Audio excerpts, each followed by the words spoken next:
Star Krishna నటించిన కురుక్షేత్రం 1977 సంవత్సరం జనవరి 14న release అయింది. అయితే ఈ సినిమాకి పోటీగా దానవీర సూరకర్ణ సినిమా కూడా రిలీజ్ అయింది. ఇద్దరు కూడా చలనచిత్ర పరిశ్రమలో పోటీ పడ్డారు. అయితే ఈ పోటీ ఎందుకు వచ్చింది, దీనికి రాగల కారణాలు ఏంటి, ఒక్కసారి దీని వృత్తివతంలోకి మనం ఎడితే అసలు పూర్తి క్లారిటీ మనకు వస్తుంది. ఎన్టీ రామారావుకి ఒక అలవాటు ఉంది. పొద్దున 4 గంటలకు లేచినప్పుడు తనకు సంబంధించిన రచయితలందరినీ కూర్చోబెట్టి కథలు తయారు చేస్తూ ఉంటారు. ముఖ్యంగా పౌరాణిక కథలు కూడా స్క్రిప్ట్ రెడీ చేసుకుంటూ ఉంటారు. అలాంటి స్క్రిప్ట్లు ఎన్నో ఆయన దగ్గర ఉన్నాయి.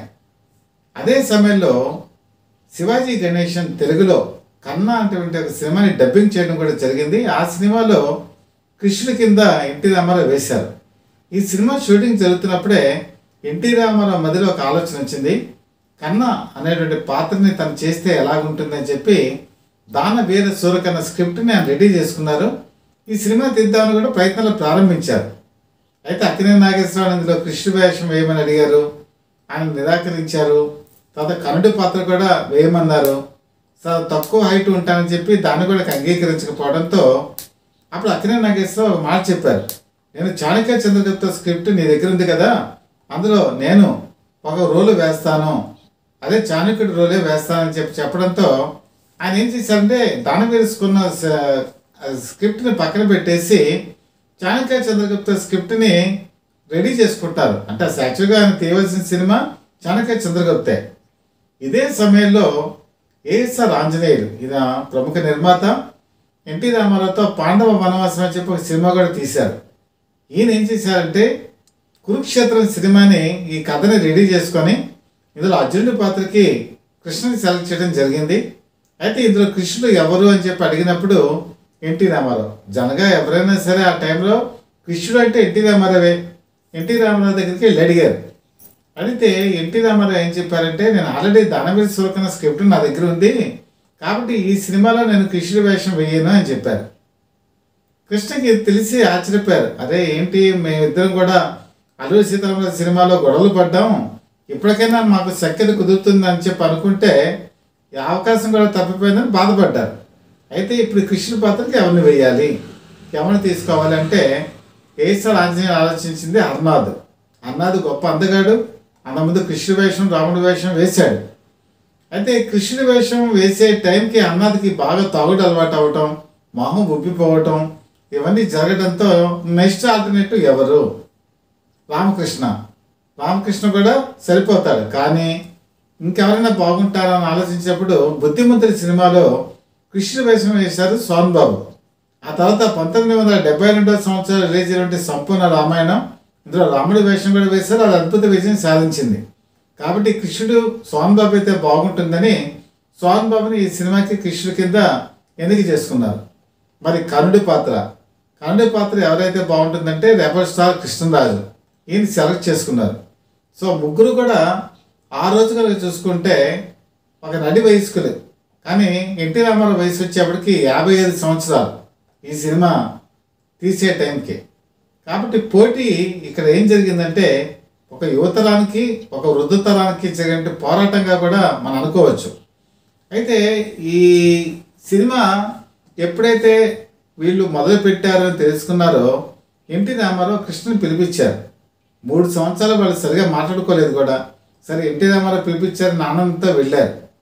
వెళ్ళిన తర్వాత ఆయన ఏం చెప్పారంటే, నేను దానవీర సూరకర్ణ సినిమా తీస్తున్నాను, మీరు కురుక్షేత్రం అనేటువంటి సినిమా తీస్తున్నట్టుగా కూడా నాకు తెలిసింది, ఆ సినిమా తీయద్దు అని చెప్పారు. ఎందుకంటే సినిమా రంగంలో అనవసరమైనటువంటి పోటీ వద్దు అని చెప్పేసి హితవు కూడా చెప్పారు. అయితే కృష్ణ ఏం చెప్పారంటే, ఏమంటే నేను ఈ సినిమాలో నటుడిని మాత్రమే, నేనేమి దీనికి నిర్మాతను కాదు, ఏఎస్ఆర్ ఆంజనేయులతో నేను చెప్తాను, ఈ సినిమా వద్దు అని చెప్పేసి వెళ్ళి ఏఎస్ఆర్ ఆంజనేయులకి చెప్పారు. వద్దు, ఈ సినిమా మనం తీయద్దు, అనవసరమైన పోటీ వద్దు అని చెప్పడంతో ఏఎస్ఆర్ ఆంజనేయులు ఒక విషయం చెప్పారు. ఏమంటే ఇప్పటికే ఆల్రెడీ నేను అందరికీ అడ్వాన్స్ ఇచ్చేసాను, దీని మీద చాలా ఖర్చు పెట్టాను, 10 లక్షలకు పైగా నాకు ఖర్చు అయిపోయింది, ఇప్పుడు కనుక మీరు కనుక వద్దు అంటే నా పరిస్థితి సంకటంలో పడిపోతుంది, అంతేకాకుండా 10 జిల్లాల నుంచి డిస్ట్రిబ్యూటర్స్ వచ్చి దీనికి అడ్వాన్స్ కూడా పే చేశారు, కాబట్టి ఈ తరుణంలో సినిమా కనుక మానుకుంటే నా పరిస్థితి అగమ్యగోచరంగా తయారవుతుందని చెప్పారు. కృష్ణ కూడా అది సమంజసమే అనిపించింది. ఆల్రెడీ ఖర్చు పెట్టున్నాడు నిర్మాత అని చెప్పేసి ఎన్టీ రామారావు దగ్గరికి వెళ్ళి ఇదే విషయాన్ని చెప్పారు. ఏమంటే ఆయన డబ్బు ఖర్చు పెట్టుకొని ఉన్నారు, ఈ సమయంలో మేము ఆగిపోతే ఆ ప్రాజెక్ట్ దెబ్బతింది అన్నప్పటికీ ఎన్టీ రామారావు కోపం వచ్చింది. సరే మీ పని మీరు చేసుకోండి వెళ్ళండి అని చెప్పి కోపంగా అన్నారు. ఇంకా కృష్ణ కూడా చేసేది లేక అక్కడి నుంచి వచ్చేసారు. ఇంకా అక్కడి నుంచి కనుక చూసుకుంటే అటు పక్కేమో కురుక్షేత్రం, ఇటు పక్కేమో దానవేర సూరకర్ణ. చాణక్య చంద్రగుప్త పక్కన పెట్టేసి కురుక్షేత్రానికి పోటీగా దానవేర సూరకర్ణ స్క్రిప్ట్ని రెడీ చేసుకొని షూటింగ్లోకి దిగిపోయారు. ఈయనేమో వాసీన్స్ అన్నీ కూడా సైనిక్పురి హైదరాబాద్ దగ్గర తీశారు. వాళ్ళు ఏం చేశారంటే మొత్తం యూనిట్ అంతా తీసుకొని జైపూర్ వెళ్ళారు. జైపూర్లో అక్కడ ఉన్నటువంటి భారీ తారాగణంతో సినిమా షూటింగ్ మొదలుపెట్టారు అక్కడ. అయితే ఇక్కడ ఆ రోజు చలనచిత్ర పరిశ్రమ ఆలోచించింది ఏంటంటే సినీ పరిశ్రమ 2 వర్గాలుగా విడిపోయింది. వాటి వర్గానికి ఎన్టీ రామారావు, ఒక వర్గానికి కృష్ణ. ఈ రకంగా సమస్యలు వచ్చాయి. అలాగే ఆ రోజు సినిమా జర్నలిస్ట్ కనుక వస్తే ఒకరోజు ఒక వీక్ దానవేర సూరకర్ణలో ఎన్టీ రామారావు ఫోటోని మనకి పేజీలో వేస్తే సెకండ్ వీక్ వచ్చేప్పటికి కురుక్షేత్రంలో ఫోటోలు వేసేవాళ్ళు. ఒక్కొక్కసారి అయితే ఒక సినిమా పేపర్లో అయితే మొదటి పేజీ దానవేర సూరకర్ణ వేస్తే సెకండ్ పేజీ కురుక్షేత్రం వేసేవాళ్ళు. అలాగే అడ్వర్టైజ్మెంట్ కూడా ఇద్దరు భారీగా ఇచ్చేవాళ్ళు. కాబట్టి అందరూ కూడా ఈ షూటింగ్ స్పాట్కి వెళ్ళి కవరేజ్ కూడా ఇస్తుండేవాళ్ళు. అయితే ఈ పోటీ చివరికి ఎంతవరకు వెళ్ళిందంటే దానవేర సూరకర్ణకేమో 25 లక్షలు ఖర్చు పెట్టారు. అంటే ఎన్టీ రామారావు భారీ బడ్జెట్ తీసిన సినిమా దానవేర సూరకర్ణ. అలాగే కురుక్షేత్రానికి వచ్చేవాడికి 40 లక్షలు ఖర్చు పెట్టారు. ఈ రోజుల్లో 40 లక్షలు 25 లక్షలు అంటే పెద్ద గొప్ప కాదు. కానీ 1976 సంవత్సరం ఈ సినిమా నిర్మాణం అవుతున్న సమయంలో ఈ బడ్జెట్కి ఎవరూ కూడా సినిమాలు తీసేవాళ్ళు కాదు. ఎందుకంటే ఈ సినిమా కనుక ఇంత బడ్జెట్లో తీస్తే కలెక్షన్స్ కనుక రాకపోతే నిండా మునిగిపోవడం ఖాయం. అయినా సరే ఇద్దరు పట్టు తొలగిపోయారు, అలాగే ఖర్చు పెట్టారు. అయితే ఇక్కడ ఒక విచిత్రమైన మలుపు జరిగింది. ఈ జైపూర్కి వీళ్ళు ప్రత్యేకమైన ట్రైన్లో కురుక్షేత్రం యూనిట్ వాళ్ళు ఒంటెలు, ఏనుగులు, అలాగే గుర్రాలు, అలాగే 200 మంది ఫైటర్స్, జూనియర్ ఆర్టిస్టులు, అలాగే వంట చేసేటువంటి వాళ్ళు, ఆ వంట సామాగ్రి అంతా తీసుకొని జైపూర్ వెళ్ళారు. జైపూర్లో వీళ్ళ ప్లానింగ్ ఏంటంటే ఈ సినిమా కనుక మీరు చూసుకుంటే 2 గంటల 48 నిమిషాలు ఉంటుంది మొత్తం కురుక్షేత్రం నిడివి. ఇందులో 40 నిమిషాల పాటు వార్ సీన్స్ ఉంటాయి. ఈ 40 నిమిషాల వార్ సీన్స్ వీళ్ళ చిత్రీకరణ అంతా కూడా జైపూర్లో చేయాలి. అప్పుడు ఏసార్ ఆంజనేయులు ఒక బాంబు లాంటి వార్త పేల్చారు. నా దగ్గర డబ్బులు అయిపోయాయి, ఈ సినిమా మీరు క్లైమాక్స్కి సంబంధించి వార్ సీన్స్ 10 రోజుల పాటు తీసేయాలి, లేకపోతే నేను డబ్బులు ఖర్చు పెట్టలేనని చెప్పేశారు. కమలాకర్ కామేశ్వరరావు దీనికి డైరెక్టరు. ఆయన అసలు ఎన్నో పౌరాణికాలు తీసినటువంటి బ్రహ్మ. ఆయన ఏం చెప్పారంటే మీరు కనుక 10 రోజుల్లో తీయాలంటే నా వల్ల కాదు, దీనికి ఒక 2-3 యూనిట్లు పెట్టాలి. 2-3 యూనిట్లు పెట్టి కెమెరామెన్స్ ఒకళ్ళు ఉండాలి, దానికి ఫైట్ మాస్టర్ ఒకటి ఉండాలి. ఇవన్నీ ఖర్చు పెట్టాలంటే తెలిసి మోపిడి అవుతుంది. కాబట్టి 10 రోజుల్లో అయితే నేను ఈ షూటింగ్ చేయలేనని చెప్పారు. దాంతో కృష్ణకి ఏం చేయాలో అర్థం కాల. ఒక పక్క నిర్మాత దగ్గర డబ్బులు లేవంటున్నాడు, మరి ఈ సినిమా సగంకి వచ్చి ఆగిపోతే తన ప్రతిష్ట దెబ్బతింటుంది. అందుకని అప్పుడు ఏం చేశారంటే తను కూడా ఒక నిర్మాతగా ఈ సినిమాలోకి అడుగుపెట్టారు. అంటే ఇప్పుడు మాధవి చిత్ర ఇది యాక్చువల్గా పద్మాలయ ఫిల్మ్స్ వాళ్ళిద్దరు కంబైన్డ్గా ఈ సినిమా తీయటం జరిగింది. అంతవరకు కూడా ఈ సినిమా గురించి ఎవరికి పెద్ద పట్టింపు లేదు. ఎప్పుడైతే కృష్ణ వన్ ఆఫ్ ద ప్రొడ్యూసర్గా ఇందులోకి అడుగుపెట్టారో ఎన్టీ రామారావు కోపం నషాలానికి ఎక్కింది. ఈ కృష్ణే కావాలి ఇదంతా చేస్తున్నానని చెప్పి ఒక ఆలోచనలోకి ఎన్టీ రామారావు వెళ్ళిపోయారు. సినిమా పత్రికలు, సినిమా పెద్దలు అందరూ ఇదే డిస్కషన్. కృష్ణ ఎన్టీ రామారావుతో గొడవ పెట్టుకుంటున్నారు, ఆయనకి పోటీగా సినిమా తీస్తున్నాడు, ఇదే పద్ధతిలోకి వెళ్ళిపోయారు. చిలవలు పలవలు, చివరికి ఆ యూనిట్లో వాళ్ళు ఈ యూనిట్లోకి రావట్లేదు, ఈ యూనిట్లో వాళ్ళు ఆ యూనిట్లోకి రావట్లేదు. కేవలం ఇందులో సత్యనారాయణ, గుమ్మడి వీళ్ళిద్దరూ మాత్రమే 2 సినిమాల్లో నటించారు. అలాగే బాలు, తర్వాత ఏమో ఇలాంటి వాళ్ళు సుశీల లాంటి వాళ్ళు పాటలు పాడారు. కానీ ఒకళ్ళు యూనిట్లోకి ఒకళ్ళు వెళ్ళేవాళ్ళు కాదు. ఇందులో ఏంటంటే మోహన్ బాబు, ఈయన గురించి ప్రత్యేకంగా చెప్పుకోవాలి. మోహన్ బాబు ఎన్టీ రామారావుకి ప్రియ శిష్యుడు. అప్పటికి కాదు, అప్పుడు ఆయన కృష్ణ పక్షానే ఉన్నాడు. ఈ సినిమాలో కూడా ఆయన నటించడం జరిగింది. శిశుపాలుడి క్యారెక్టర్ వేయడం కూడా జరిగింది. అందుకే ఎస్పి బాలసుబ్రహ్మణ్యం ఎప్పుడైనా మోహన్ బాబు కనపడితే శిశుపాల అని చెప్పి పిలవటం కూడా జరుగుతుంది. కాబట్టి సినీ పరిశ్రమ రెండు వర్గాలుగా విడిపోవడంతో పైగా వీళ్ళందరూ కూడా జైపూర్ వెళ్ళిపోయారు. జైపూర్ వెళ్ళిపోతే ఎన్టీ రామారావుకి ఆర్టిస్టు దొరకడం కష్టమైపోయింది. చివరికి ఆయనే 3 పాత్రలు వేసుకున్నారు. అలాగే తనకు సంబంధించినటువంటి వాళ్ళతో అక్కడ ఉన్నటువంటి జూనియర్ ఆర్టిస్టులతో వీళ్ళ చేత నటింపజేశారు. ఓ పక్కన చూసుకుంటే అతిరథ మహారంధంతో కూడా జైపూర్ వెళ్ళిపోయారు. అయితే కమలాకర్ కామేశ్వరరావుకి ఒక ప్రాబ్లం ఏంటంటే ఆయన ఏ సీన్ అయినా బ్రహ్మాండంగా తీస్తారు, కానీ వార్ సీన్స్ 45 నిమిషాల పాటు తీయాలంటే ఆయనకి చాలా కష్టం.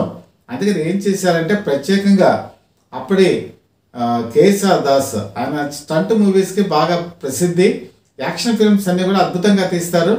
ఈయన్ని ప్రత్యేకంగా పిలిపించి ఈ 40 మినిట్స్ ఉండేటువంటి యాక్షన్ సీన్స్ అన్నీ కూడా కేఎస్ఆర్ దాస్ ద్వారా తీయడం జరిగింది.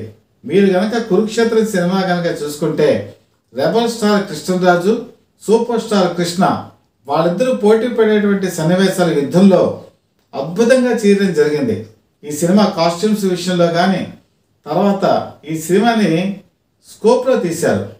మొత్తం తెలుగు చలనచిత్ర పరిశ్రమలో మొట్టమొదటి స్కోప్ చిత్రం మనకి అల్లూరి సీతారామరాజు. అలాగే సెకండ్ స్కోప్ చిత్రం మళ్ళీ కురుక్షేత్రం. అసలు అల్లూరి సీతారామరాజు ఈ 70mm లేకపోతే స్కోప్ లాంటివి తీయాలంటే అది అప్పుడు హిందీ చలనచిత్ర పరిశ్రమలోనే ఉండాలి. ఈ స్కోప్కి సంబంధించినటువంటి లెన్సులు అప్పట్లో పాకేజ్ అనేటువంటి సినిమాకి వాడారు. ఆ లెన్సులు తీసుకొచ్చి అల్లూరి సీతారామరాజుకి వాడటం జరిగింది. ఇప్పుడు మరి కురుక్షేత్రాన్ని కూడా అదే లెన్సుల్ని వాడారు. దీనికి విఎస్ఆర్ స్వామి కెమెరామెన్ అద్భుతంగా చిత్రీకరించడం జరిగింది. ఈ 40 నిమిషాల వార్ సీన్స్ ప్రేక్షకుల్ని కట్టిపడేటువంటి రీతిలో ఉంటాయి. అయితే ఇందులో చంద్రమోహన్ మరి అభిమన్యుడి కింద నటించాడు. ఆ తర్వాత చూసుకుంటే జయప్రద ఆయన సరసన ఉత్తరగా నటించింది. ముఖ్యంగా ఈ ద్రౌపది క్యారెక్టర్ ఇందులో చాలా కీలకమైంది. ఇందులో జమున, అసలు జమున ద్రౌపది కింద నటిస్తుందంటే ఎవరు ఊహించలేదు. ఎందుకంటే ద్రౌపది క్యారెక్టర్ అనేప్పటికీ వస్త్రాపహరణ సీన్ కంపల్సరీ ఉంటుంది. జమునకు ఉన్నటువంటి మనస్తత్వానికి వస్త్రాపహరణ లాంటి సీన్స్ నటించదు. కానీ పద్మాలయ బ్యానర్ మీద ఉన్నటువంటి అభిమానంతో ఈ సినిమాలో ఆవిడ ద్రౌపదిగా నటించి అద్భుతమైన రీతిలో తన పెర్ఫార్మెన్స్ని కూడా చూపించడం జరిగింది. అయితే ఇంత గొప్పగా తీసినటువంటి ఈ సినిమా టెక్నికల్గా చాలా అద్భుతం అని చెప్పి ఆ రోజు విమర్శకులు చెప్పారు. కానీ ఇందులో దానవీర సూరకర్ణతో మరి ఈ కురుక్షేత్రం పోటీ పడినప్పుడు ఎందుకు అంత విజయవంతం కాలేకపోయింది? ఇదే క్వశ్చన్ ఈనాటి జనరేషన్ మెదడులోకి తొలిచి వేస్తుంది.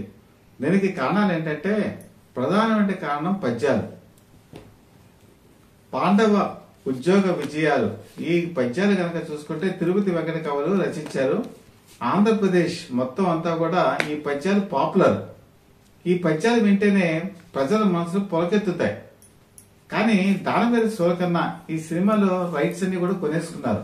ఎందుకంటే కృష్ణావతారం సినిమా తీసేటప్పుడు పాండవ ఉద్యోగ విజయాలు అనేటువంటి పద్యాలన్నీ కూడా ముందుగానే ఎన్టీ రామారావు తీసేసుకున్న రైట్స్ కూడా తన దగ్గర ఎట్టే పెట్టుకున్నారు. ఇక్కడ కురుక్షేత్రానికి వచ్చేప్పటికి ఆ పద్యాలు వాడటానికి లేదు.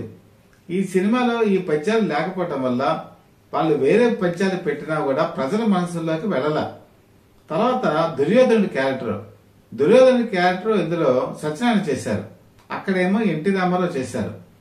దుర్యోధనుడు ఎన్టీ రామారావు అక్కడ చేయటంతో ఆయన డైలాగ్స్ కానీ ఆయన వరవడి కానీ ఆ సినిమా విజయానికి బాగా దోహదపడింది. సత్యనారాయణ ఆ లెవెల్లో నటించలేకపోయారు.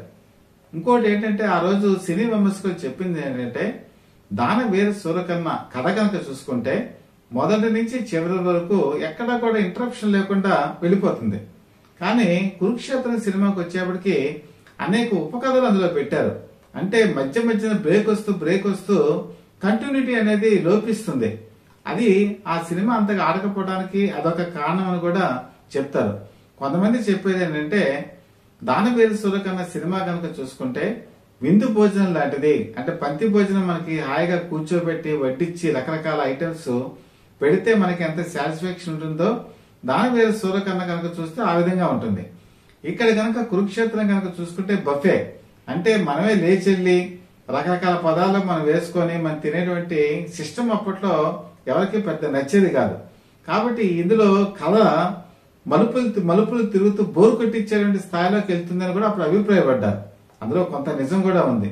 ముఖ్యంగా ఇక్కడ చూసుకుంటే కొండవీటి వెంకట కవి దానవేరు సూరకర్ణికి ఆనాటి సమాజ పరిస్థితి గతుల్ని ఈనాటి సమాజానికి మేళవించి డైలాగ్స్ రాశారు. అలాగని ఇక్కడ కూడా మహారథి డైలాగ్స్ రాశారు, కానీ ఆ డైలాగ్స్ నేటి సమాజానికి అన్వయించుకునే రీతిలో లేవు. కాబట్టి అది కూడా వన్ ఆఫ్ ద రీజన్ అంతగా ఆడకపోవడానికి కూడా అంటారు. అయితే ఇంతకు నేను చెప్పినట్టు కురుక్షేత్రానికి 40 లక్షలు ఖర్చు పెట్టారు, దానవేరు సూరకర్ణకి 25 లక్షలు ఖర్చు పెట్టారు. ఈ సినిమా రిలీజ్ అయిన తర్వాత అంటే జనవరి 15వ తారీఖున కృష్ణ ఒక పెద్ద అడ్వర్టైజ్మెంట్ ఇచ్చారు. ఆ అడ్వర్టైజ్మెంట్ లో పెద్ద సారాంశమే ఉంది, కానీ ఆయన చివరిలో చెప్పింది ఏంటంటే మొదటి రోజు కలెక్షన్స్ ఆంధ్రప్రదేశ్ మొత్తం అంతా కూడా కలిపి 4,22,113 రూపాయలు వచ్చింది.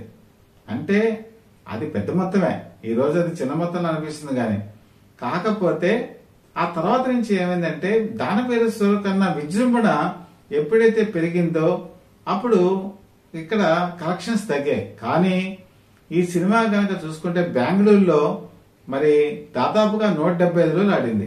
అలాగే మైసూరు తదితర ప్రాంతాలు మిగతా ప్రాంతాల్లో 10 వారాల పాటు ఆడింది. అలాగే ఇది కృష్ణకి 125వ సినిమా. ఏదో దేవదాసులాగా ఈ సినిమా పరాజయం పలవల, వాళ్ళు పెట్టిన పెట్టుబడి మొత్తం అంతా కూడా తిరిగి వచ్చేసింది. కాకపోతే ₹1,00,00,000 కలెక్ట్ చేసినటువంటి దానవేరు సూరకర్ణతో ఇది పోటీ పడలేకపోయింది. అయితే ఇక్కడ విజయం ఎవరికి దక్కింది అంటే ఒక విధంగా చెప్పాలంటే ఎన్టీ రామారావుకే దక్కింది. ఎన్టీ రామారావుకి అప్పుడు వయసు 55 సంవత్సరాలు. అప్పుడు చాలా మంది నిర్మాతలు ముఖ్యంగా విజయవాహిని నాగిరెడ్డి గారైతే ఎన్టీ రామారావుకి ఒక సందేశం కూడా పంపించారు. నువ్వు పోటీ పడుతోంది 3 అగ్రస్థాయి హీరోలతో, వాళ్ళ వయసు 35 సంవత్సరాలు ఉంది, కాబట్టి ఈ ప్రాజెక్టు రిస్కీ, నువ్వు మానుకుంటే మంచిది అని చెప్పి కూడా ఎంతో చెప్పారు. అయినా సరే ఎన్టీ రామారావు తన మీద కాన్ఫిడెన్స్ తో ఈ సినిమాకి ముందుకు తీసుకెళ్లారు.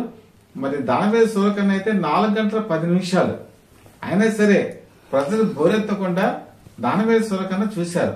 అలాగని కృష్ణ తీసినటువంటి కురుక్షేత్రాన్ని చూడలేదా అంటే అందులో కాస్ట్యూమ్స్ బాగున్నాయి, స్కోప్ సినిమా, తర్వాత వాచ్ సీన్స్ చాలా అద్భుతంగా తీశారు.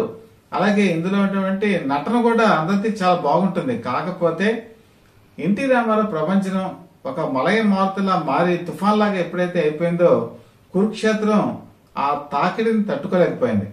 కాబట్టి సినిమా ఇండస్ట్రీలో కృష్ణకి ఎప్పుడు కూడా ఒక మాట ఉంది, సాహసాలకి మరో పేరు. ఎక్కడైనా సరే ఆయన అదిరేది లేదు, బెదిరేది లేదు, షంషేర్ అని చెప్పి సవాలు కొట్టి తొడగొట్టి ముందుకు దూకేటువంటి వ్యక్తి. ఆ రోజు పౌరాణిక చిత్రాలు అసలు కనుమరుగైపోతున్నాయి సమయంలో కురుక్షేత్రాన్ని ముందుకు నడిపించి అంతా తానే అయ్యి భారీ తారాగణంతో ఆయన తీసినటువంటి సినిమా నేటికి కనుక చూస్తే ఎప్పటికీ మనకి అచ్చరు ఉండేట్టుగా కనపడుతుంది. ఈరోజు బాహుబలి లాంటి సినిమాలు వచ్చాయి, ఇంకా మరి ప్రపంచ స్థాయి సినిమాలు వచ్చాయి. కురుక్షేత్రం కూడా ఆ స్థాయిలో తీసినటువంటి సినిమానే. టెక్నికల్ గా చాలా బాగుంది ఈ సినిమా అని కూడా చెప్తారు. ముఖ్యంగా మోగింది కళ్యాణమేణ అనేటువంటి పాట కూడా ప్రేక్షకుల మధ్యలో నిలిచిపోతుంది. ధర్మక్షేత్రం ఇది కురుక్షేత్రం అని చెప్పేసి ఒక పాట ఈ కురుక్షేత్రం మొదలవటానికి ముందు ఉంటుంది. ముఖ్యంగా ఇందులో కనుక చూసుకుంటే శోభన్ బాబు కృష్ణుడిగా చాలా మెప్పించాడు. అక్కడ దానవేరు సూరకర్ణ సినిమాలో ఎన్టీ రామారావు వయసు ఇంతక మనం చెప్పుకున్నట్టు 55 సంవత్సరాలు, కానీ ఆయన 20 ఏళ్లకు ముందు మాయాబజార్లో నటించారు. అది అప్పటికి ఇప్పటికీ 20 సంవత్సరాలు అయిపోయింది. అయినా సరే తన దేహ దారిద్ర్యంలో గాని ఆకార స్వభావాల్లో గాని ఎన్టీ రామారావు ఆ పర్ఫెక్షన్ చూపించారు. అయితే స్వామి బాబు కూడా అలాగే చూపించారు. కానీ ఇక్కడ దురదృష్టం ఏంటంటే ఈ కురుక్షేత్రం సినిమా చేసేటప్పటికి స్వామి బాబుకి జాండీస్ వచ్చింది. జాండీస్ రావటం వల్ల కొన్ని సీన్స్ లో చాలా బాగుంటాడు, కొన్ని సీన్స్ లో చాలా బలహీనంగా ఉండటం మనకి కనిపిస్తుంది. దానివల్ల కృష్ణుడి పాత్ర బాగున్నా కూడా అక్కడక్కడ పేలవంగా ఉన్నట్టుగా కూడా మనకి కనపడుతుంది. అది అనారోగ్యం రీత్యా కలిగినటువంటి ఇబ్బంది మాత్రమే. ఈ విధంగా కనుక చూసుకుంటే కురుక్షేత్రం చరిత్రలో నిలిచిపోతుంది. సాహసాలకి మారిపోయినటువంటి కృష్ణ ఆ రోజు తీసినటువంటి